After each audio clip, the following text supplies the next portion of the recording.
Amigos, ¿cómo están ustedes? Muy buenos días. Bueno, como todos los viernes, hoy nos toca nuestro programa Debate Fiscal. Bueno, como siempre es un verdadero placer siempre estar acompañado en este panel con mi querido amigo doctor Carlos Burgoa. ¿Cómo está usted, Carlos? ¿Qué tal? Buen día. Pues ya con más calorcito y pues ahora con novedades dentro de lo que es la corte. Pero ahí vamos. ¿Qué tal? Y obviamente Sergio Abarca ya totalmente recuperado, lo cual para mí es un verdadero placer y mucho gusto que estés con nosotros. ¿Qué pasó, Sergio? No, para mí también estar con ustedes. Muy bien, muy buenos días a todos. Y efectivamente ahora vamos a tocar el tema de lo que sería la modificación constitucional en materia de justicia federal, lo cual tiene un nombre así como muy repomposo. ¿Cómo lo sientes tú? Rembombante, ¿no? Bien, pues fíjate que ya sabes que siempre al final hay que pasar a Francisco Javier Martínez Ibáñez porque siempre tiene algo que decir. Como en su casa no lo dejan decir nada, aquí sí dice Francisco Javier Martínez Ibáñez. ¿Qué pasó, amigo? Nada, mi querido amigo, vamos a hablar de la tremenda corte. Perfectamente bien. Acuérdate que tenemos 3 poderes en México, que ahora ya nomás nos quedan 2 o 1 y medio, por ahí dicen, como los elefantes. Había poder ejecutivo, poder legislativo, poder judicial. El poder legislativo por el momento ya está supeditado a no cambiar ninguna coma por lo que dice el poder ejecutivo, ¿verdad? Y el poder judicial pues está también cada vez más vapuleado. Ahora a un juez se le ocurrió decir, oye, la reforma eléctrica es una verdadera estupidez, ¿no? Y entonces ya en la mañanera el preciso ya también lo puso en tela de juicio, como puso en tela de juicio a la Auditoría Superior de la Federación. Y entonces tenemos un país donde se está dando este supuesto de al diablo las instituciones. Pero no lo vamos a entrar a la parte política, es un cambio constitucional que se publicó. Como siempre, ¿no? Se publicó ayer en el Diario Oficial.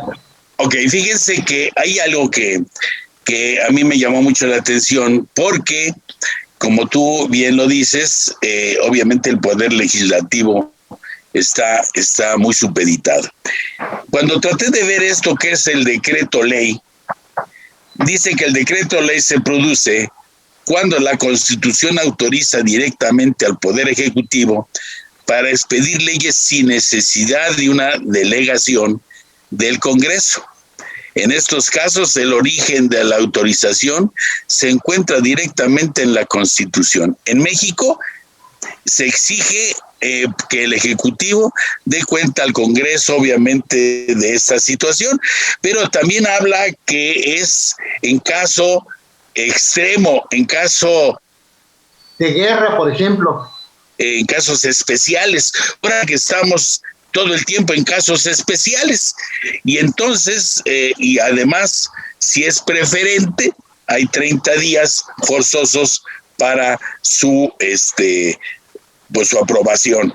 No sé aquí, mi querido Carlos Burgoa, independientemente de cómo está conceptualizado, nos haga favor de instruirnos con relación a esto de los decretos. Bueno, lo que yo veo normalmente es a todo ordenamiento se le decreta. En esa lógica, pues me recuerda lo que era el acto que hacía el rey. No sé si recuerdan esta película de Shrek, donde incluso después de que están ahí corriendo los personajes, sale alguien y abre el pergamino y como tal lo empieza a leer. Entonces, a eso se refiere propiamente un decreto. De hecho, es la promulgación que todavía lo vemos en la ley. Pero pues ya dejó esa formalidad por los medios electrónicos y todo. Ahora, el que tú señalas que es propiamente un decreto delegado o decreto ley, es en donde el presidente, en uso de facultades extraordinarias, puede por sí mismo legislar sin pasar por el Congreso, que esto está referido propiamente a 2 casos. El primero se da en comercio exterior, que verdaderamente la Constitución así lo dice de manera exacta, si no mal recuerdo es por ahí del 133, una cosa así. Y el otro es cuando tuviese que hacer las veces de anunciar todo lo que es este estado de emergencia y de alguna forma la suspensión de garantías, desde luego consensado con el gabinete y pues obviamente un tanto también el Congreso. Más bien aquí le llaman decreto porque se decreta que todos, como constituyente permanente que se reúne el Congreso con las legislaturas estatales, pues acuerdan dar un cambio a la Constitución, pero me llama un poco la atención porque aquí lo que me surge la duda o el por qué yo veo que no es del todo correcto. Bien decía Javier, vamos a hacer un poquito a un lado lo político. El problema está en que la Constitución no hace a un lado lo político. Me explico. Por ahí un artículo lo señala, aunque después lo platicamos ahorita con detalle, que los jueces y magistrados serán inamovibles dentro de su encargo por 6 años, lo cual eso yo creo que debe ser parte de una ley secundaria, en la lógica de que pues son los detalles de todo lo que esto tiene que suceder por dentro. Ya el Poder Judicial le tutelaba una medida similar con anterioridad, y lo digo para ir entrando en cancha.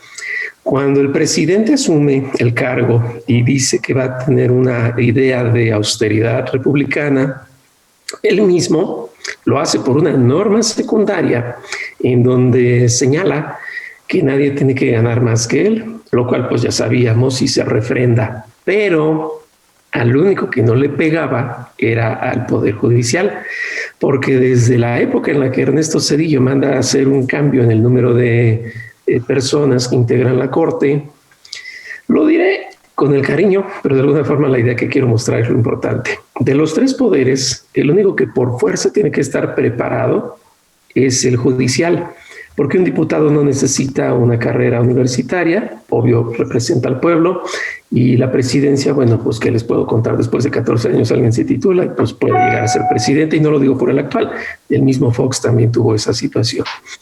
Entonces, lo que quiero notar es que desde la Constitución ya se había protegido la Corte, el Poder Judicial, diciéndole a mí no me pegan las rebajas, ¿no?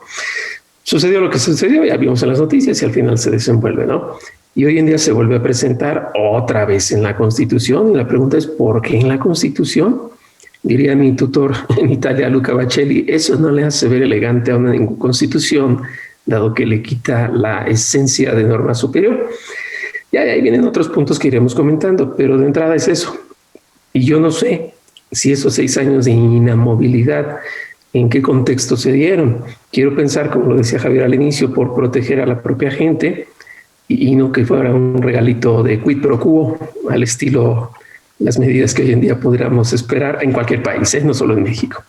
Pues yo creo que sí es un regalito porque los amenaza y ya se habla que están de a modo un número suficiente para poder pues legislar o ordenar o juzgar lo que quiere el Ejecutivo, que nos lleva obviamente a grandes problemas porque obviamente la falta de conocimiento del caso y la parte de inamovilidad de lo que decreta el presidente, como si supiera, por supuesto, como si supiera, ¿sí?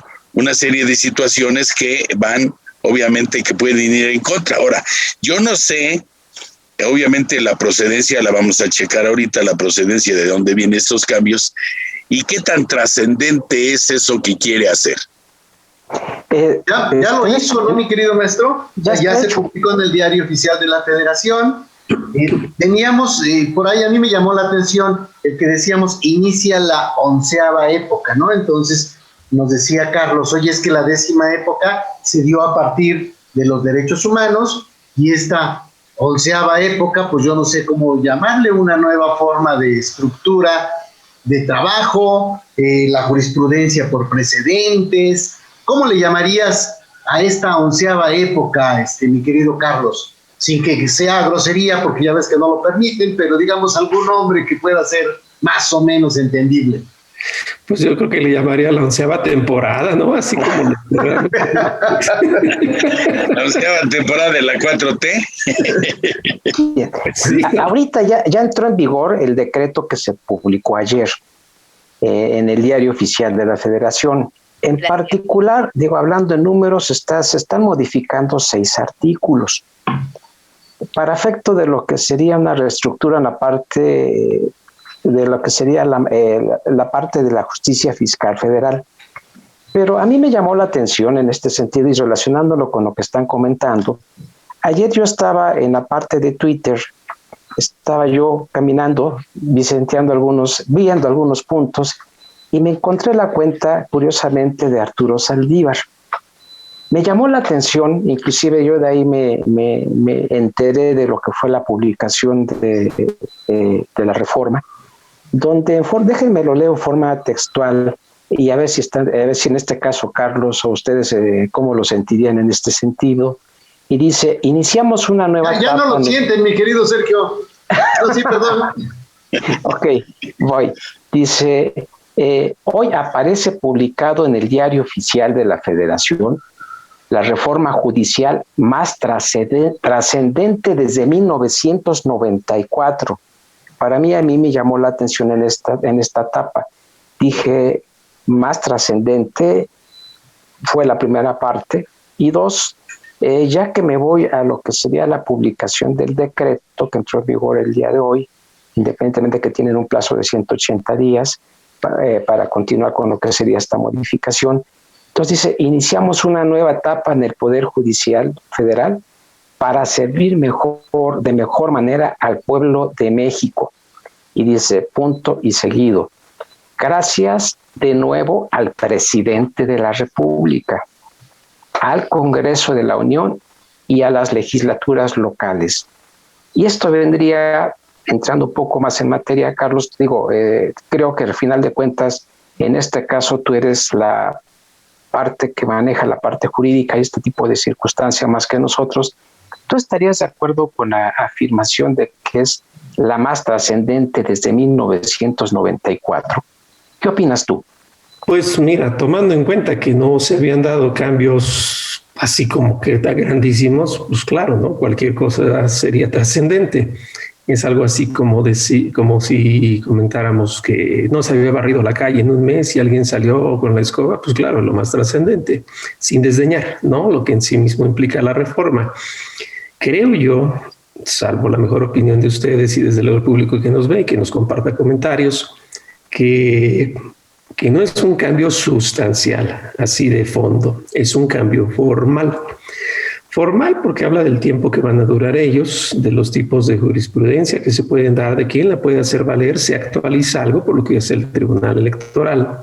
Pero lo más importante, yo creo que fue más trascendente, por ejemplo, la reforma laboral, en la que se formaron ya, pues ahora sí, entes de tipo jurisdiccional en materia del trabajo y que incluso ya empezaron a operar en algunas partes del país. Eso sí es sustancial, eso sí es trascendente. No quisiera yo verme con el efecto político, pero es que es imposible no notarlo. Pues a lo que voy es que arranca una nueva administración, desde luego trae nuevas ideas y pues ahí es donde Saldívar juega un papel importante.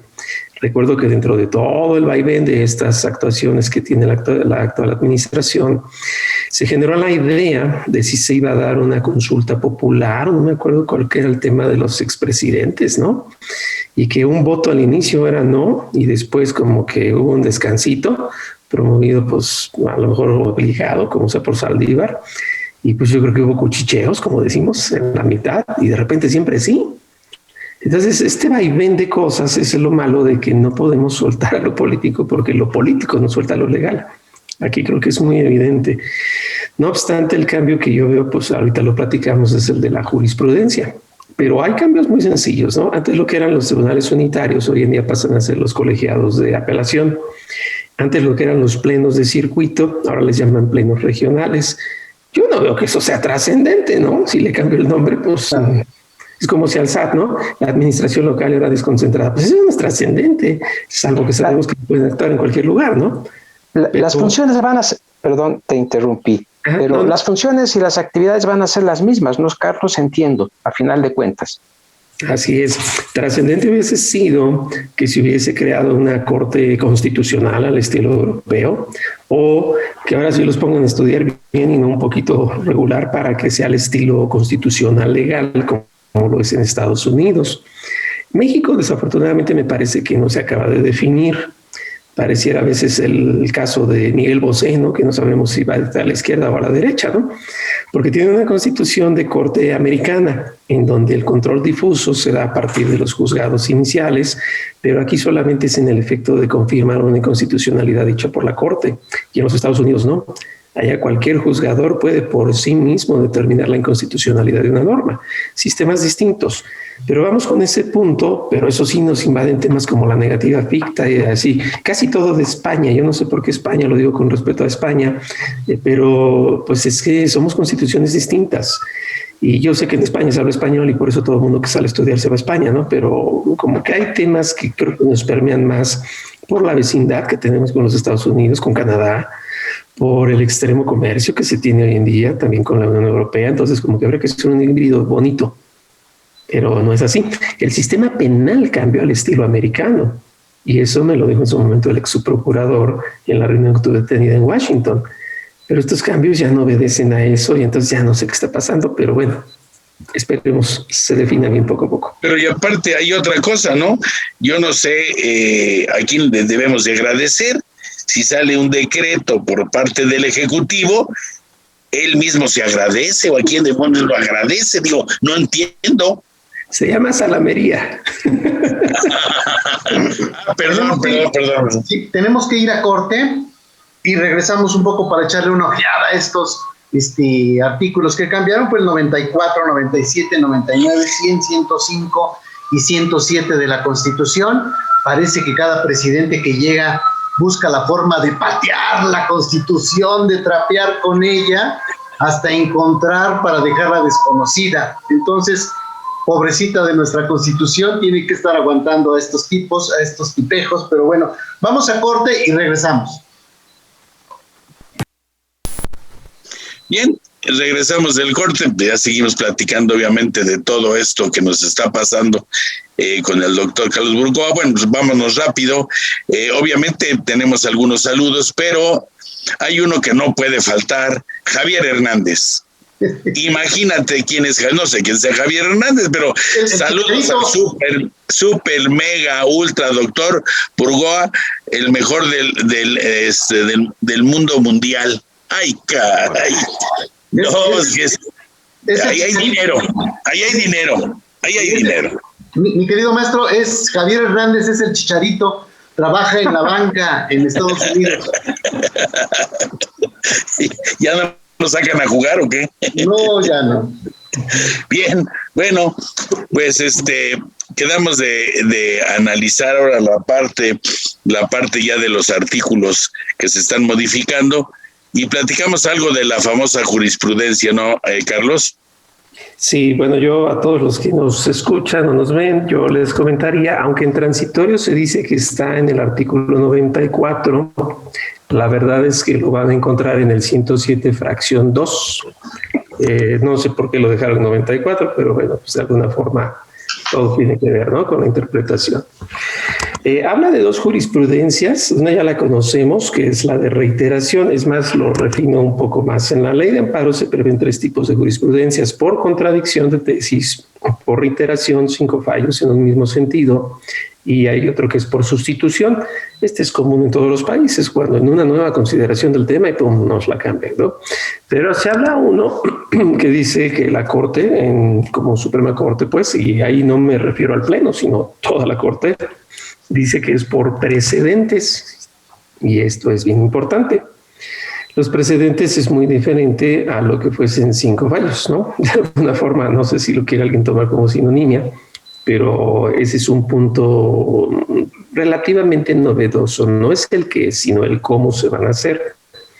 Entonces, las jurisprudencias hoy en día pareciera que vayan a tener un tanto de más dinamismo o más referencia, pero bueno, pues habrá que ver cómo lo acaban definiendo en las reglas que emitan en 180 días y el acuerdo mismo que dicen los transitorios. Y eso es lo que nos sirve, pues, para saber cómo andamos. Pero lo importante que debiera decirse, aunque por ahí vi algunos memes que se dan entre grupos de chat, que la jurisprudencia, sea como se haya hecho, diría Felipe Calderón, haya sido como haya sido, pero que la adopten ahora sí las autoridades administrativas. Hay un debate constante. Las autoridades administrativas, dice el SAT entre ellos, a mí no me pega la jurisprudencia. ¿Por qué? Porque no estoy nombrado en el 217 de la ley de amparo. Y me dan ganas de contestarle. Entonces por eso los extranjeros no pagan impuestos, porque no están nombrados en el 31 fracción cuarta. Obvio no. El artículo 6 fracción segunda de la ley contencioso administrativo y 34 fracción segunda de la misma ley del SAT, la admonición es que tienen que pagar daños y perjuicios a los particulares si sus actuaciones son contrarias a una jurisprudencia de legalidad. Entonces, ¿qué tanto andarle buscando con que a mí no me pega si la jurisprudencia es acompañamiento constante de la ley, dado que es su interpretación? Lo pongo así. La exposición de motivos viene ex ante, como que es a priorística y acompaña a la ley en todo momento. Pues es tanto como decir que mi papá no es mi papá, ¿no? Y después la interpretación viene posterior y le sigue siendo acompañada todo el tiempo. Es como el papá y el hijo, pues, de la ley, pero no lo podemos escindir. Así como decían de broma, así como no hay ex papás ni ex hijos, aunque sea ex esposas, ¿no? Así no hay forma de escindir a las dos. Entonces yo no sé por qué la gente de autoridades administrativas, incluido el SAT, dice que no le pega la jurisprudencia. Me parece un burdo uso del semántico de la ley. Pues no, no es así. Muy bien. Que no es raro, aparte, ¿no? Por supuesto.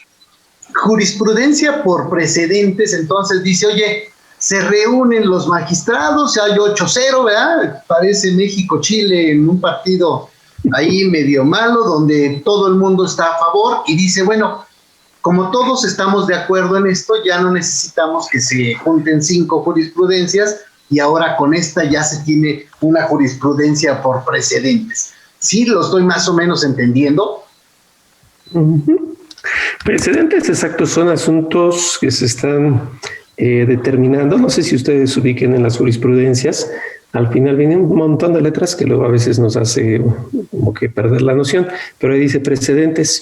Hay veces que se emiten criterios y son tesis. Entonces es una forma más bien de cómo se producen los fallos. Ok. Y entonces, ¿y la otra cuál sería? ¿La segunda? La otra jurisprudencia. Sí, adelante, Carlos. Bueno, son las 3, ¿no? Insisto, las de reiteración, en donde se está dando de forma continua sin interrumpirse, ¿no? Una dice sí, otra vez dicen sí, otra vez dicen sí, entonces ya estamos, ¿no? El segundo es el por contradicción. Una tesis dice una cosa y otra tesis dice otra cosa, entonces pues entre ellos chocan y lo denuncian para ver cuál gana. Sustitución, pues por aquello de que se hubiese dado un cambio. Los precedentes, para entenderlo, a lo mejor si no somos muy atentos, porque pues, no todos lo manejamos, ¿no? Es como sucede en los Estados Unidos, ¿no? Porque en el caso John contra William así se hizo. Ese es un precedente, ¿vale? Entonces, un tanto esa es la esencia. Pero va en cosas específicas y en actos específicos. Tendríamos que caer en esos supuestos para que se lleve a cabo, ¿no? Es como cuando se trae para sí esas tesis o esas jurisprudencias o esos precedentes para tomar esa situación, y entonces la Corte dice sí caen precisamente en estos supuestos jurídicos que también son un poco inamovibles, ¿no? Pues todas se supone, ¿no?, que tendrían que ser inamovibles para no generar incertidumbre a las personas. Habrá que estar nada más atentos. Entonces, después de haber leído obviamente esto, yo, para mi punto de vista, que soy un lego, obviamente la parte legal, sí, se me hizo vamos a decir, la más importante o la más trascendente. Tocan otra también, que es la de, obviamente, todo lo que es relativo con lo que es las votaciones, todo lo que es con relación a las personas que están a cargo de la parte legal, por decirlo así, de las elecciones. Pero no sé cuál sería para ustedes la más importante de esos cambios. A mí me llamó la atención una que dice inamovibilidad de juzgadores. O sea, llega un juzgador y tiene que estar ahí 6 años. Como que dices, oye, si yo en mi sexenio tengo a un juez que por cierto es el sobrino del senador o de la esposa del senador, bla, bla, bla, ese cuate no lo van a poder sacar en 6 años, es inamovible. O sea, eso a mí me suena como que más que ser algo que pueda tener que ver con una operación en una organización adecuado, sí suena como que, oye, déjame cubrirme la espalda, una cosa así, pudiera ser algo así, o estoy ya pensando retorcido. No, pues me parece que es eso. Danos una esperanza, por favor. No, a mí me dan una esperanza y se enojan en mi casa, no. No, es que la verdad es que luego nos quedamos unos sin habla con relación a todo esto, porque es impresionante que estas situaciones, que aparte son muy exclusivas de quien conoce obviamente la parte constitucional. Cuando propuso Carlos este tema, yo lo que puse, dice, oye, pues tengo que tomar un curso de derecho constitucional para más o menos tratar de entender lo que dice, pero más allá lo que quiere decir, porque todas estas cosas son situaciones veladas, ¿no? O lo que no dice, ¿no? O sea, para tratar de entender lo que no dice, pues sí. Es que en realidad yo creo que hubiese sido más prudente, como si, oye, ¿sabes qué? Eso que no te quede tan evidente, póntelo al ladito, ¿no? O quizás en transitorios, la ponen a plena luz del artículo 94, creo, 97, perdón. Y bueno, o sea, veamos esa inercia. Por eso es que insisto, no quisiera no verlo político, pero no lo deja, no lo suelta, ahora es al revés. Me regreso un poco en tiempo. No hace mucho se dice que pierde el fuero el presidente, que fue una promesa de campaña, con lo cual ya lo pueden juzgar. Y yo creo que alguna gente quizás se fue al Ángel a festejar, pero no es cierto, porque se le va a denunciar ante los mismos senadores y todo lo que es Congreso. Entonces, digo, que le quiten el fuero es que lo juzgue un juzgador normal, o sea, como cualquier ciudadano. Quizás le quitaron el preámbulo del speeching, ¿no? Es el famoso Estados Unidos, pero el impeachment, perdón. Pero aquí esto está pasando igual, o sea, le dan 6 años de vigencia en el cargo y verdaderamente, pues ha sido más descarado, ¿no?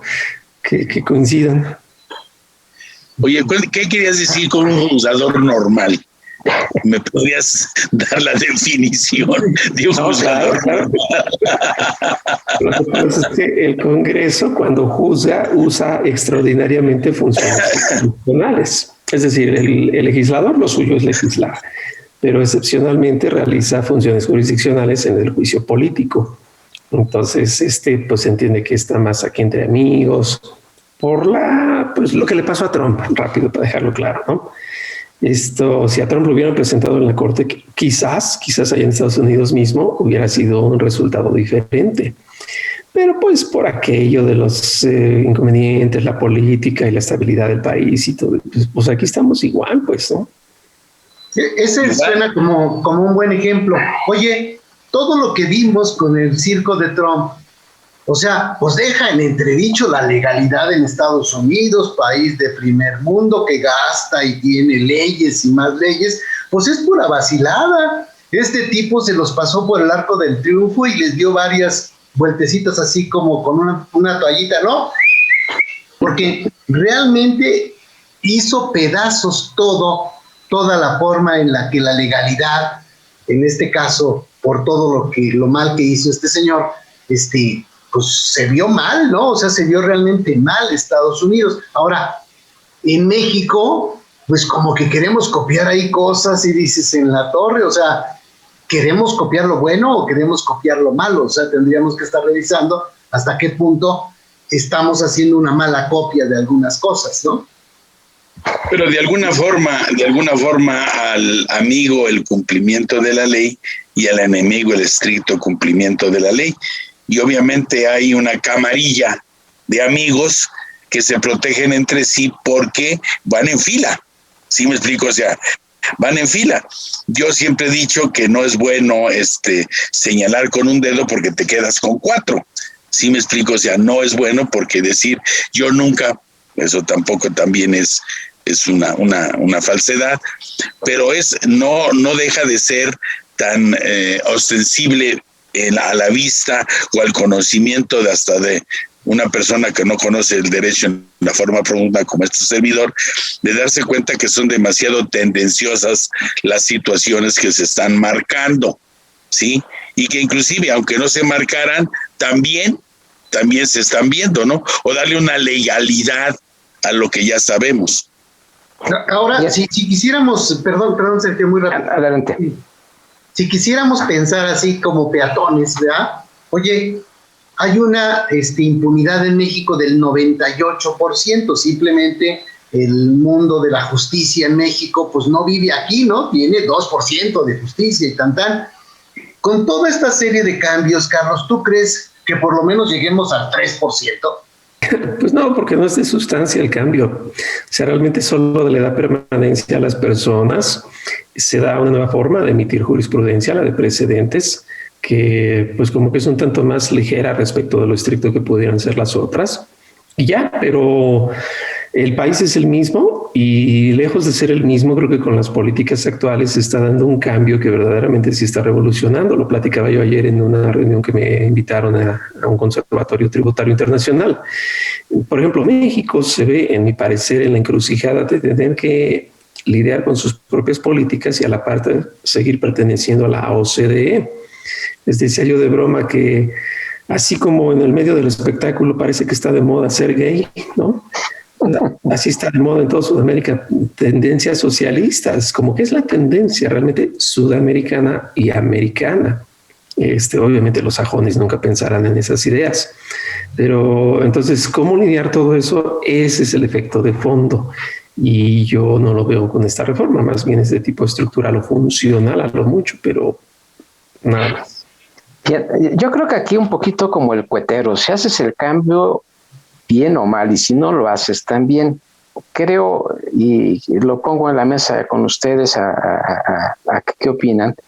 Creo que los cambios que se hicieron en forma general, reitero en esta parte, sin ser yo conocedor de esta materia en una forma profunda, sino viendo las modificaciones, a mí me parece que si los cambios son buenos, no los que se quisieran, la reestructura, la forma que están dándole, lo de la jurisprudencia, lo de lo que sería la carrera y cuestiones de este tipo, son de forma, pero me parecen de todos modos un avance a como estaba antes, porque normalmente criticamos, y digo, hablo en términos generales, lo que me ha tocado ver, y siempre decimos que todo está mal, si cambian mal y lo hicieron mal y no lo pudieron haber hecho peor.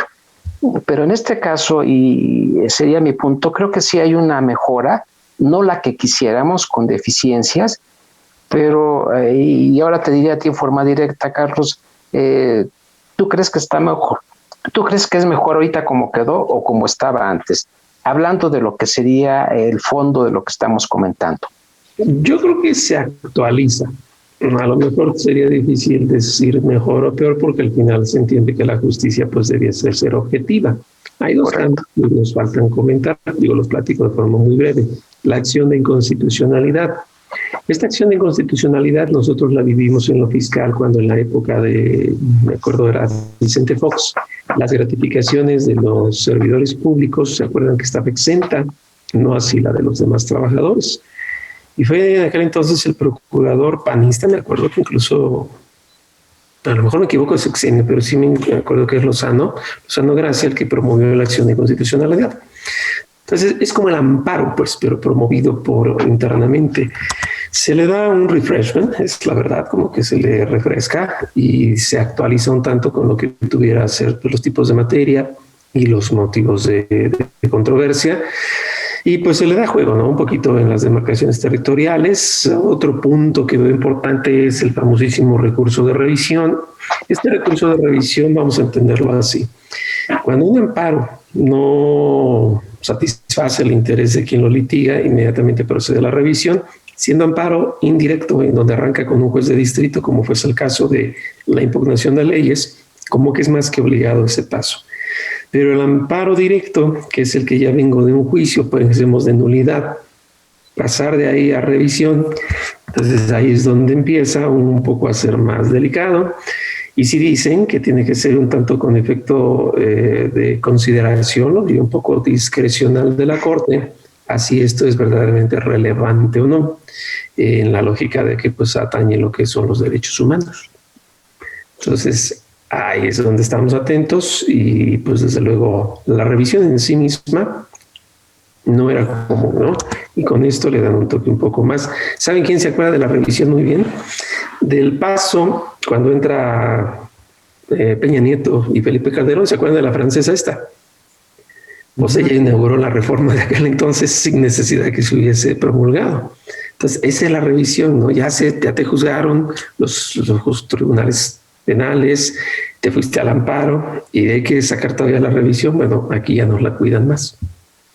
Fíjate que en esta parte hay un comunicado de la Suprema Corte de Justicia que sacó el día de ayer y en forma específica, hablando de lo que es el recurso de revisión, dice, se establece que el recurso de revisión contra las sentencias de amparo directo, lo cual estabas tú mencionando, solo procederá cuando el asunto revista un interés excepcional. Cuando yo lo leí ahí, esa parte me llama mucho la atención y aquí te especifica en materia constitucional 1 o de derechos humanos y la decisión que se deseche, el recurso será definitiva. Esa parte, ¿cómo la redondaríamos la idea en este caso, Carlos? Esto es bien interesante, a ver, espero no complicar las cosas. Voy a hacerlo rapidito.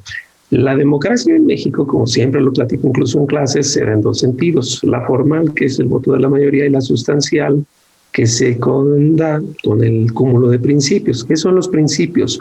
Los derechos constitucionales y los intereses públicos. Me explico. Los derechos constitucionales son de uno o de unos, la vida, el trabajo, la salud, etcétera. Y los intereses públicos se refieren a lo que a todos nos importa, como la no reelección, el non bis in idem, es decir, no juzgar dos veces el mismo tema, la separación de poderes, etcétera. Entonces, para cuando viene este punto, se refiere a que si yo estoy haciendo referencia en una revisión después del amparo directo, por efecto de materia constitucional o derechos humanos, son los dos ejes de la democracia sustancial, lo cual pues me deja muy claro que tanto uno como otro será de interés siempre revisar. Aquí la temática es cuándo es un interés excepcional. Y creo que rapidito se puede resolver. El fin de semana estaba viendo yo una serie que a lo mejor todos hoy en día puedan compartir, los millennials principalmente, pero sale el tema del barco de Teseo, que era un efecto de tipo griego, ¿no?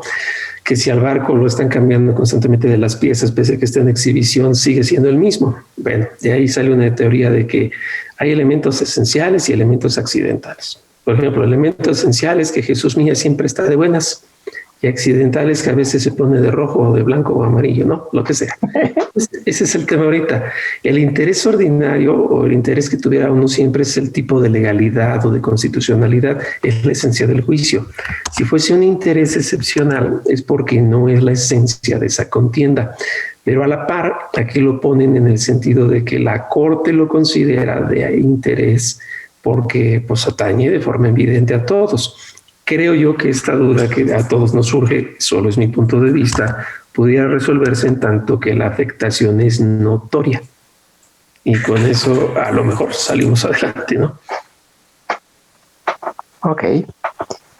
Pues si entra esta una parte, es que es una parte muy técnica la que estamos comentando en este sentido, y digo, en particular creo que la idea, como la expresaste, me pareció clara. No sé si a ti, Jesús, y ¿cómo la sentiste en este momento? Sí, bueno, oye, Jesús, nunca quiero decir cómo la sentí, pero vamos tu último comentario, mi querido maestro. Adelante. Bueno, en primer lugar, obviamente y además agradezco a Carlos que siempre el dar clases o el dar pláticas, tiene uno que ser muy coloquial y tiene uno que ser muy mundano, muy preciso al hacer las comparaciones. Obviamente es más comprensible no deja de ser ya desde el punto de vista legal un poco problemático, pero vaya, se trató obviamente, y yo lo traté de comprenderlo un poco mejor, por supuesto, ¿no? Pero usted, ¿cuál es su punto de vista, señor Javier Martínez Ibáñez? Muchas gracias, mi querido maestro. Yo creo y coincido con Sergio que los cambios deben hacerse para mejorar y estoy de acuerdo, hay análisis y hay cambios que son necesarios y se viene haciendo todo de forma tal que entres a una mejora continua. Eso debiese ser lo normal en cualquier tipo de institución. Más bien un poco lo que nosotros estábamos criticando, bueno, por lo menos yo, es, oye, ¿por qué en la Constitución? O sea, ¿por qué le tienen que meter mano a la pobre Constitución? O sea, para todo le dan en la torre, o sea, no inventen. Pero bueno, salvo eso, habrá que estarlo revisando. Nuestros amigos abogados tendrán que estar cuidando todos los detalles en los procedimientos de juicios y de amparos y todo, y seguramente para ellos muchos de los cambios son puntuales y son muy importantes, pero no debieran necesariamente estar en la Constitución, pienso yo, no lo sé de cierto. Muy bien, Carlos, ¿qué onda? Pues, ¿Qué piensas tú? ¿Qué piensas tú de esos cambios? Ya sé mundano, por Dios santo. Bueno, pues yo creo que como lo vimos ahorita, la plática ronda mucho a veces en lo político y son pocos los puntos técnicos, porque así es la reforma, no fue muy técnica. Pero bien dice Javier, pues esto sucedió hace como unos 7 años, si no es que más, ahí en Italia, donde querían hacer un cambio para la reducción de diputados y senadores. La crítica técnica, pues yo recuerdo, todavía estaba estudiando por allá, era que no era elegante, o por lo menos así le llamaban, al cambio constitucional, dado que era propio de normas secundarias. Y no pasó a pesar de todos los pronósticos. Entonces creo que es eso, a lo mejor a la Constitución le debieran dejar ese punto meramente máximo, pues, que es la fijeza, y ese es el riesgo, porque la Constitución es lo fijo, las leyes secundarias es lo dinámico. Se entiende que si algo fijo no se cambia con el tiempo, se estanca, pero si algo que cambia con el tiempo no tiene una referencia fija, es una anarquía. Entonces, pero pasar pasos de uno a otro como que es cuando a uno lo mandan a primera clase o al revés, ¿no? O sea, como por oportunidad y no por legalidad. Se ve feo, ¿no? Pero entonces un jaripeo sería el paso de la muerte. Más o menos, ¿no? Bueno, y usted, Sergio, ¿qué piensa usted? Pues bueno, del paso de la muerte, que para ser viernes podría ser definitivamente. No, fíjate que a mí en particular sí me llamó mucho la atención en este sentido. Es una parte muy técnica, lo menos para mí, y sí está implícito la parte política, y el planteamiento que hace Javier de respecto a la Constitución, creo que esto lo hemos tenido ya durante mucho tiempo, pero en particular creo que es por la estructura que tenemos en ese sentido, toda la parte de constitucional y la parte que está hecho nuestra normatividad en esta parte. Creo que ese es el punto, y creo que ese siempre ha sido cuestionado de una u otra manera en este sentido, ¿no? ¿Y dónde lo podemos localizar, señor Sergio Abarca?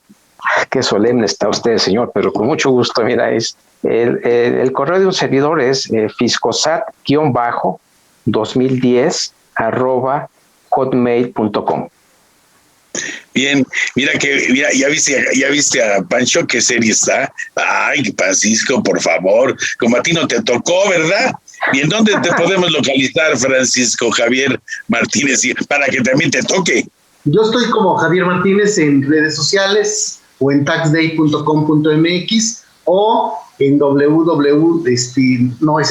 taxday.com.mx o Taxday México en Facebook. Bien, doctor Carlos Burgoa, ultra mega, y todo lo demás que dicen por ahí. Okay. Yo estoy con mi nombre, o como Burgoa Toledo y asociados, o Burgoa Editores en redes sociales, es Facebook, LinkedIn y Twitter. Ahí estamos. Sí, perdón, la publicación fue el 11 de marzo del 2020, porque mencionamos varias veces que se publicó ayer, y bueno, se publicó en el Diario Oficial de la Federación del 11 de marzo del 2020, por si alguien ve este programa posteriormente.